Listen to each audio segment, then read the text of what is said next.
My wife whispered 7 words before she died. When I finally understood what they meant 2 years later, I discovered she'd been hiding something from me for nearly 20 years, and it changed everything I thought I knew about our marriage.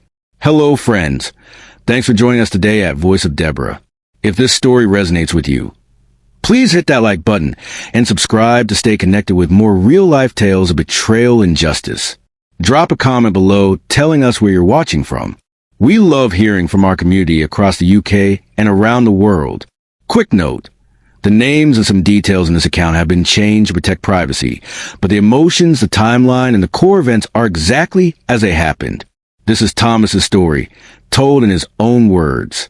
Disclaimer: the experiences shared here are personal accounts. While we strive for authenticity, individual circumstances vary. This content is for storytelling purposes and should not be taken as legal, financial, or professional advice. Now, let's hear what Thomas has to say. I held Olivia's hand for 41 years. On the last day, when the morphine wasn't enough anymore, and her breathing came in short, wet gasps, she looked at me with those gray eyes I'd memorized and said, "I'm sorry I couldn't give you what you wanted." I told her to rest. I told her she'd given me everything. She shook her head slightly. "No, Thomas. I know." Then she closed her eyes, and 6 hours later, she was gone. I was 67 years old, and I didn't understand what she meant. Not then. We married in 1984. I was 26. She was 23. We met at a church social in Cardiff. Nothing romantic about it. Just 2 people who liked each other's company and thought that was enough. And for a long time, we tried for children right away. Olivia wanted them badly. I did too, though I was quieter about it. She'd see babies at the supermarket, and her whole face would change. After a year of trying, we saw doctors. They ran tests. Everything came back normal. "Keep trying," they said. "These things take time." So we did. 2 years became 5. 5 became 10. Olivia stopped going to family gatherings where her sisters brought their children. She stopped talking about names she liked. I'd find her sometimes in the spare bedroom we'd painted yellow, just standing there, looking at nothing. I suggested adoption once. She wouldn't hear it. "I want to carry your child," she said. "I want to give you a son." I told her I didn't need a son. I needed her. But I think part of her stopped believing me. My younger brother David had 3 boys. Healthy, loud boys who called me Uncle Tom and climbed on me when we visited. David's wife, Helen, always made a point of asking Olivia how she was doing, in that soft voice people use when they're being careful. Olivia hated it, but she smiled and said she was fine. In 1998, my father died. Heart attack, quick and clean. At the funeral, David and I stood by the grave with our mother between us. She was 71, small and tired. 2 weeks later, she asked to speak with both of us. We sat in her kitchen, the same kitchen where we'd eaten breakfast before school 30 years earlier. "I'm changing the will," she said. "The house and the savings are going to David." I remember the clock ticking on the wall, one of those old wind-up clocks. "Thomas," she said, looking at me directly, "you have no children. When you die, everything ends with you. David has 3 sons. The family continues through him. This house should stay in the family." David looked uncomfortable, but he didn't say anything. "I understand," I said, and I did understand. It made sense. Cold sense, but sense. Olivia cried when I told her. Not loud crying. She never cried loud. Just tears running down her face while she washed dishes. "It's not fair," she whispered. "No," I said, "but it's done." My mother lived another 11 years. She died in 2009, and David got the house, worth about £340,000 by then, and the savings, another £60,000. I got my father's watch and some photographs. At the reading of the will, David's wife squeezed his hand. Their sons were grown by then, 2 of them married, 1 with a baby girl. "Tom," David said afterward, "you know this doesn't change anything between us." "Of course not," I said, "but it did. Not in any way you could point to. We still saw each other at Christmas. We still talked on the phone. But something had shifted, some understanding about where we each stood in the family tree.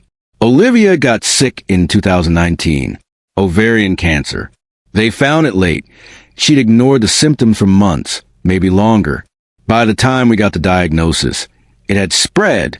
She went through surgery, chemotherapy, lost her hair, lost weight, lost the color in her face. I drove her to every appointment. I sat with her through every treatment. I held the bowl when she vomited.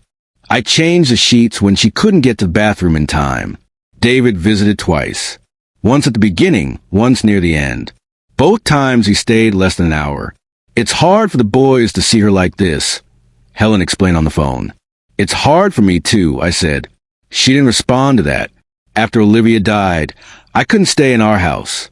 Too many empty rooms. I sold it and moved into a small flat. I was retired by then, living on my pension, reading books, taking walks, waiting, really, though I didn't know for what. David called once a month, usually on Sundays. How was I doing? Was I eating properly? Did I need anything? I always said I was fine. In November 2023, he called on a Wednesday. Tom, he said, I need to talk to you about something. His oldest son, James, was getting divorced. Bad divorce. His wife had hired an expensive lawyer, and she was going after everything. The house, the cars, half his pension. James had 3 children. He needed money for legal fees. I'm helping as much as I can, David said, but it's not enough. I've been thinking, Mom's house, the inheritance. Technically, morally, half of that was yours. You never fought it, never complained. I'm asking if you could help James now. Maybe 30,000 pounds. I know it's a lot, but... No, I said. Silence on the line. Tom. I said no. He's your nephew. He's family. When Olivia was dying, I said very calmly, you visited twice. Helen said it was hard for the boys. Do you remember that? That's not. This is different. Olivia and I had no children, I said.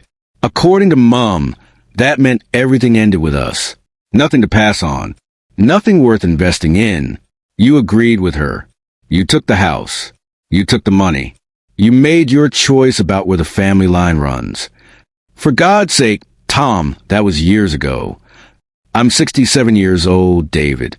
I live on a pension. I have no children to help me if I get sick, no one to leave anything to.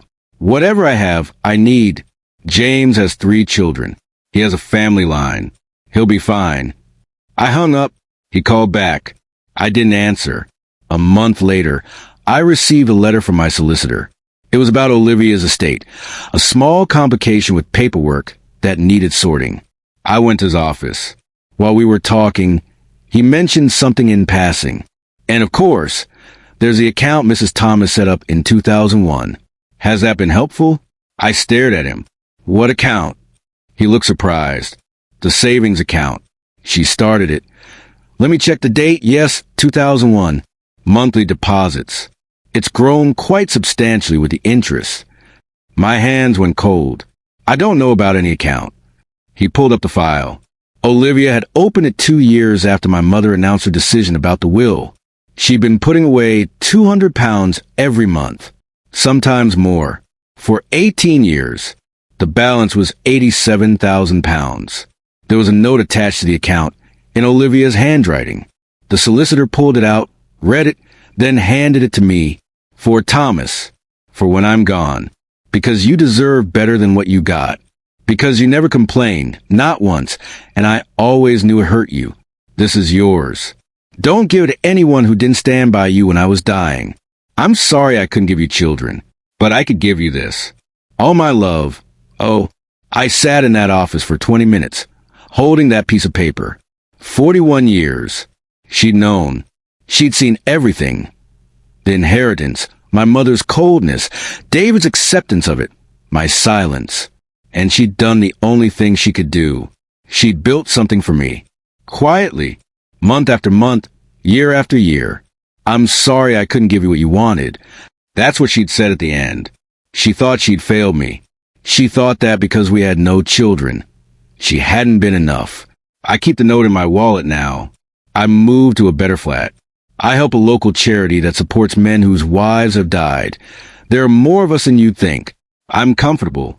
I'm not rich, but I'm comfortable. David stopped calling. I heard through a cousin that James lost a house but kept partial custody of his children. Helen apparently asked David if he'd tried hard enough to convince me. I don't feel guilty. Sometimes I take out Olivia's note and read it. I think about all those years she was saving, all those months she was setting aside money while we both pretended everything was fine. I think about her standing in that yellow bedroom, and I understand now that she wasn't mourning the children we didn't have. She was planning for me, for after she gave me what I wanted. I just didn't know it until she was gone. If you found something in Thomas's story that resonated with you, please hit that subscribe button and the notification bell. Share this with someone who needs to hear it. Drop a comment below. We read every single one, and your stories matter to us. Sometimes the people who love us see things we can't see ourselves. And sometimes the greatest gifts come from the quietest sacrifices. Thanks for being part of the Voice of Deborah community. Until next time, take care of yourselves.